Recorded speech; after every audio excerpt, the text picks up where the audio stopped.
No meillä oli sellainen tilanne, että meillä oli lähes kaikki toiminnot eri järjestelmissä. Ja lisäksi vielä se, että Halosella Carsonilla oli eri järjestelmät.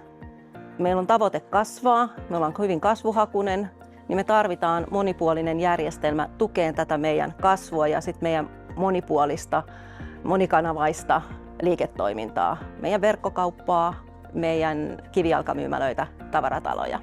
Ja mitä meillä oli tavoitteena, niin oli tavoitteena löytää tämä järjestelmä, joka täyttää nämä edellä kertomani puutteet ja saada sitten lisää boostia tuohon meidän monikanavaisuuden kehittämiseen.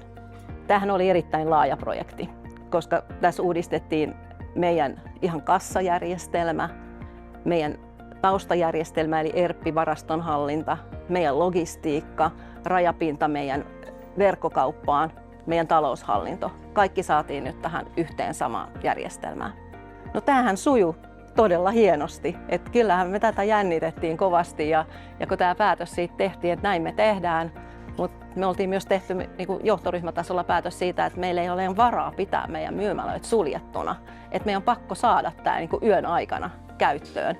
Mutta se vaati äärettömän paljon tiivistä yhteistyötä meidän ja Efiman välillä.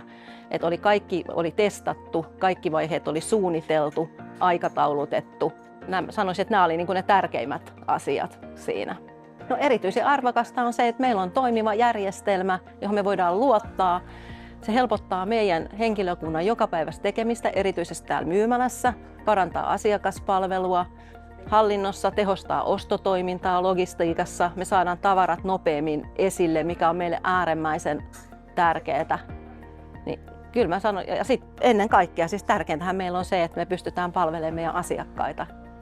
No, meillä on ollut oikein hyvä suhde Efiman kanssa, että semmoinen hyvä vuorovaikutus, semmoinen avointa keskustelua, voidaan luottaa toisiin, voidaan myös kyseenalaistaa asioita ja aina saa yhteyttä, kun tarvitsee, ja ihan niin kuin Efimallakin niin kuin ihan koko organisaatiotasolla, että monella eri tasolla, niin on ollut erittäin hyvää ja hedelmällistä yhteistyötä. Ja kyllä mä suosittelen tätä ratkaisua niille, joilla on kasvuhakuisuutta, haluavat kehittää ja parantaa sitä monikanavaista toimintaa, varmistaa se, että asiakaspalvelu on yhtä hyvää, oot sä missä kanavassa tahansa, oot sä verkkokaupassa, myymälässä, soitatko sä meidän asiakaspalveluun tai lähetät sinne sähköpostia tai chattia, niin kaikki tiedot löytyy tästä yhdestä järjestelmästä.